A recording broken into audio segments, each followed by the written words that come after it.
So, ayan, good morning. At may nagtanong, anong nangyari sa kamay? So, ito yung tinutukoy niya, yung dito ko. Ayan, kita niyo naman, di ba wala tayong ka-filter, ultimo yung kamay ko.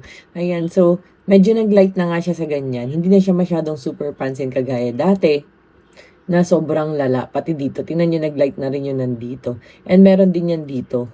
Pansin nyo guys, nag-light na rin to. Nung minsan sobrang dark nito. And pipicturean ko yung after nito. Although matagal siya kasi ang ginagamit ko lang naman sabon at cream pang pahid, ganyan mga Rosmar products lang. Pero papakita ko sa inyo na mawawala yan. Kagaya nung nandito ko before, as in, ang laki niya, napaso rin kasi ako dito kakaluto ko. So dito sobrang laki. Ngayon wala na, nag-fade na siya. 'Di ba? Yung mga tattoo ko na 'to, mga important dates like yung sa anak ko, ganyan. Ito naman hindi na talaga 'to matatanggal dahil ito yung meron kaming yaya before na naaawa ako kasi hindi makagalaw yung kamay. Kailangan tusukin yung pigsa niya.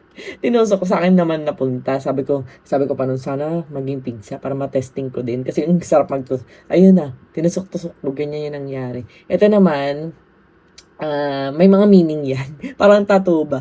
Ito naman guys is nung nag-slide kami saan ba yun? Sa Vietnam. Hindi.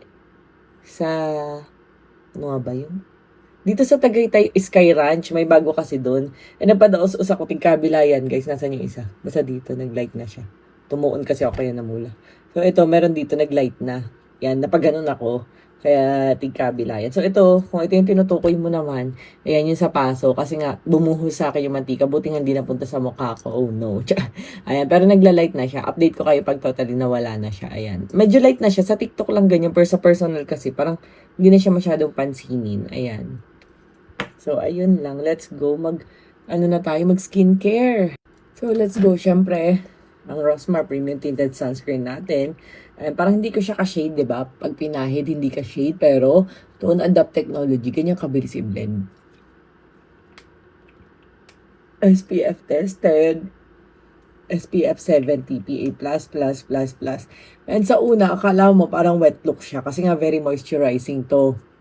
Pero guys, pag nag-set, matte effect, tapos para ka nag-foundation concealer, tingnan nyo naman yung kanina sa ngayon, 'di ba? So patutuyuin mo lang muna siya. At pag natuyo siya, lightweight yan, parang wala kang pinahid. And guys, hindi po ito malagkit kaya sobrang daming nahuhumaling sa ating Rosmar Premium Tinted Sunscreen, 'di ba?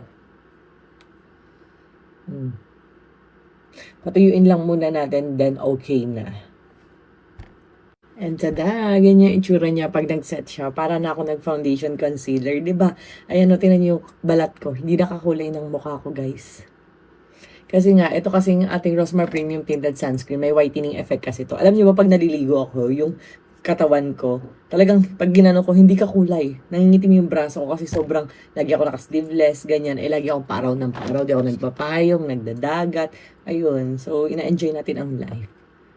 So, ganyan siya guys, pag nag-set na, para ka na nag-foundation concealer. Ultimo, kumbaga, okay na. Pwede ka nang lumabas kahit wala kang ayos, magsuklay lang, parang hindi buhol ang hair.